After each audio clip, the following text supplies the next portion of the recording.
Bonjour à tous les amis, bienvenue dans une nouvelle vidéo. Aujourd'hui on se retrouve pour une nouvelle vidéo. Aujourd'hui on se retrouve pour l'avant-match Barça-Levante au Camp Nou ce dimanche à 21h. Donc dans cette vidéo on va parler de beaucoup de choses. On va parler bien évidemment du classement de la Liga, parce qu'il faut absolument gagner ce match pour se rapprocher du top 1 de la Liga et rattraper le Real Madrid. On va parler aussi du 11 idéal. Quel 11 faut-il aligner? On va parler aussi de Ansu Fati. On va voir s'il est de retour pour ce match ou non. Bref, on va parler de beaucoup de choses. Donc restez bien jusqu'à la fin de la vidéo. C'est très important et on perd pas plus de temps. C'est parti!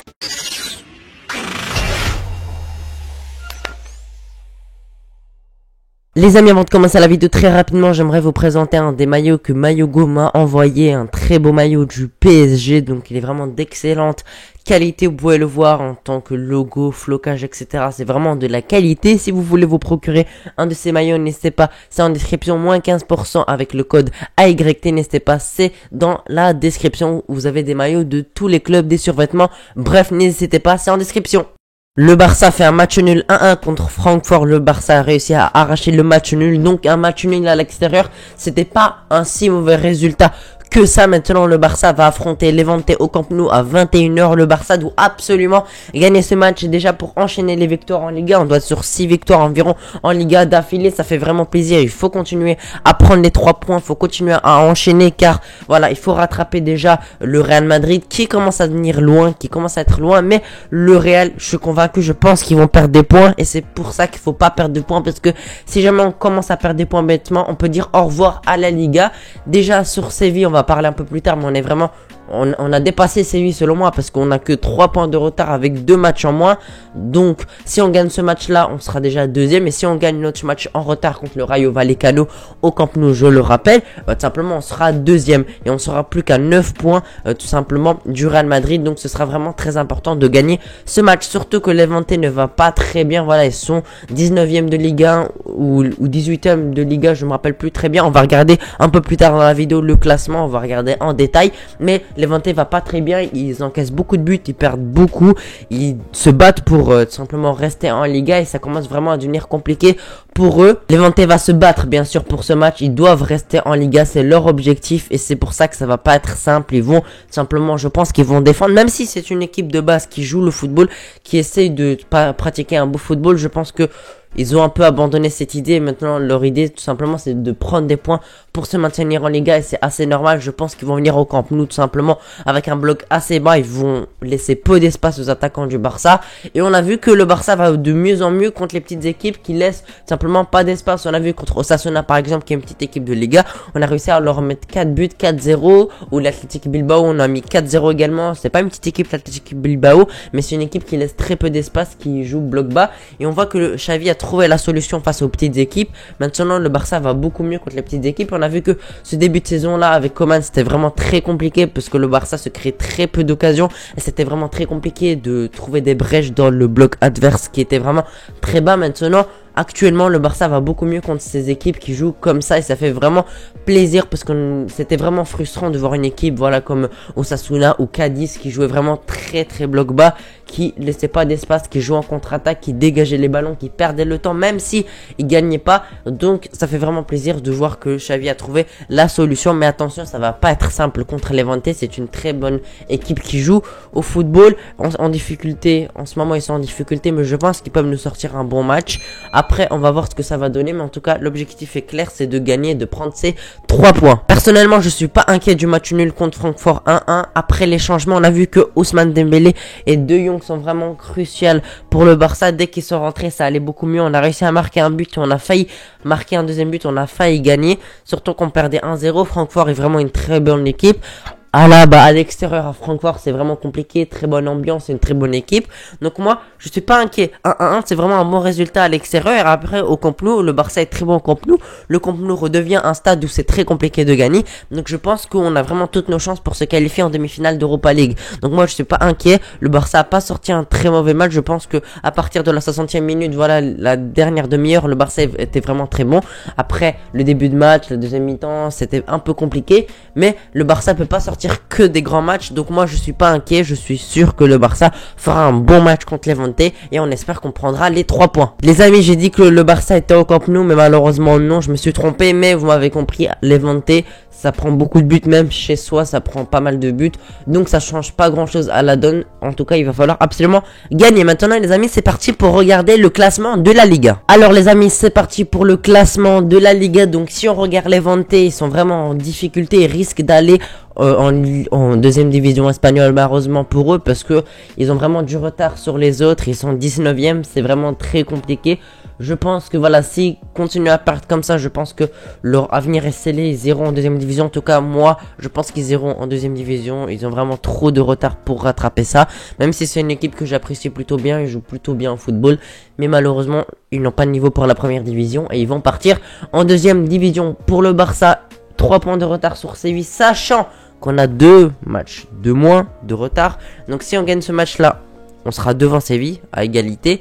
Et si on gagne notre match contre le Rayo Vallecano, une petite équipe de Liga, on sera devant eux et on sera à 9 points du Real Madrid. Donc ce classement est vraiment très bon pour nous, sachant qu'on revient vraiment de très loin. On n'était même pas qualifié pour la Champions League.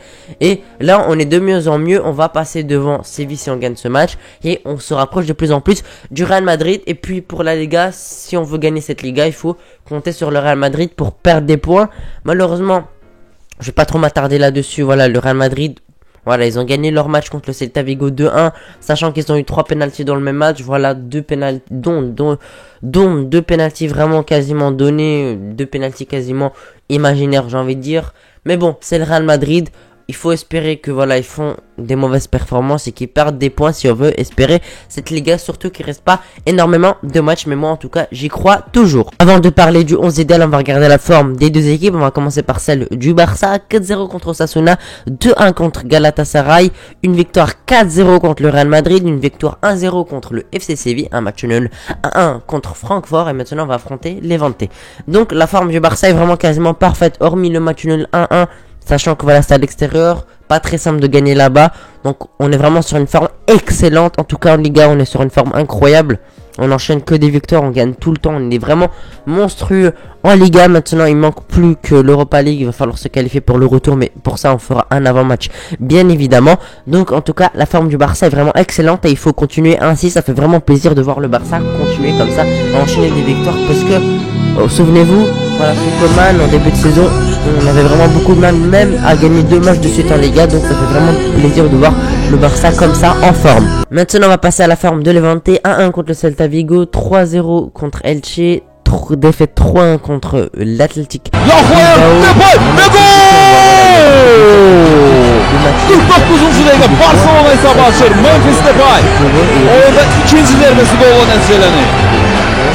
malheureusement c'est un peu cruel pour eux. Mais en tout cas leur forme est vraiment très mauvaise. Ils encaissent trop de buts. Voilà, on voit, ils prennent 3-1 contre l'Athletic Bilbao. Ils perdent vraiment beaucoup de points. Ils encaissent beaucoup de buts. Même s'ils ont gagné contre Villarreal. Voilà, Villarreal a gagné contre le Bayern. Je pense que Villarreal s'est plus reposé dans ce match pour affronter le Bayern. Mais en tout cas, c'est une équipe qui encaisse beaucoup de buts. Et nous, on est une équipe qui marque beaucoup de buts. Donc, on pourrait avoir tout simplement un match où tout simplement on marque beaucoup de buts, encore une fois, et ça nous ferait vraiment beaucoup plaisir. Maintenant on va parler de Ansu Fati. Est-il de retour? Spoil, non, malheureusement il ne sera pas là. Je sais, je l'ai mis en miniature, mais moi j'avais vraiment un espoir qu'il soit là. Je voulais qu'il soit là, mais il sera encore dans les tribunes, il regardera le match. Je pense qu'il fera le déplacement pour voir le match. En tout cas, il devrait être là pour le prochain match. Il devrait être là la semaine prochaine. En tout cas, on parlait beaucoup du retour d'Ansu Fati contre Levante. Comme il n'y a pas très longtemps qu'il était revenu de blessure au Camp Nou contre Levante, il avait marqué. Mais malheureusement, il ne fera pas son retour tout simplement dimanche. Mais il sera probablement là la semaine prochaine. Et on espère qu'il sera en forme. Malheureusement, il ne sera pas là, mais il doit être en forme. S'il n'est pas en forme, s'il n'est pas à 100%, il ne doit pas jouer. Il doit être là la semaine prochaine normalement. Mais en tout cas, ça nous ferait vraiment plaisir qu'il soit de retour au plus vite possible. Les amis, c'est parti pour le 11 idéal. Donc c'est parti. Donc dans les cages, bien sûr, classique comme d'habitude. Marc-André Ter Stegen, qui n'est plus trop mauvais, mais qui n'est pas incroyable en ce moment. En tout cas, c'est un Ter Stegen normal. C'est pas le Ter Stegen d'il y a quelques années, mais voilà, c'est un Ter Stegen normal qui fait ses arrêts, qui fait pas des bourres, donc ça fait plaisir. Alors maintenant on va passer à la défense. À droite Dani Alves puisque Dest n'est toujours pas rétabli. À gauche Jordi Alba, en charnière centrale Araujo, Eric Garcia. Je pense que c'est la meilleure ligne défensive qu'on peut avoir parce que Piqué est blessé. Il devrait être là pour les prochains matchs mais apparemment il est fatigué. Voilà, il est un peu cramé, donc voilà, ça le fera du bien s'il se repose pendant quelques matchs. Et en tout cas il n'y a pas de problème parce qu'il y a Eric Garcia qui est vraiment sur une très bonne forme. Et pareil pour Araujo qui est vraiment monstrueux actuellement. Donc ce n'est pas une grande perte. Piqué pourra se reposer et il pourra reprendre sa place dans les prochains matchs. C'est parti pour le milieu. Donc comme d'habitude, voilà, c'est un peu du classique. Busquets, De Jong, Pedri. Je pense que voilà, c'est le meilleur 11 qu'on peut avoir, le meilleur milieu qu'on peut avoir. Busquets, indispensable au Barça. De Jong a montré qu'il était indispensable également. Quand il était sur le banc, voilà, on a vu que le Barça était vraiment en difficulté pour construire, etc. Il met vraiment beaucoup d'impact. Et Pedri, voilà, pas besoin de trop argumenter sur son sujet. Il est vraiment incroyable, il est vraiment sur une très bonne forme actuellement. Donc pour moi, c'est le meilleur milieu qu'on peut avoir. Maintenant c'est parti pour l'attaque. À droite Ousmane Dembélé, à gauche Ferran Torres, en pointe classique Aubameyang. Aubameyang qui a fait un mauvais match contre Francfort, on espère qu'il va se reprendre, on espère qu'il va marquer. Parce que sinon il risque de perdre sa confiance et ça risque d'être compliqué. Même si attention, voilà, il est sur une très bonne forme, il marque beaucoup. Mais attention qu'il soit en 17 de but et qu'il commence à être en manque de confiance.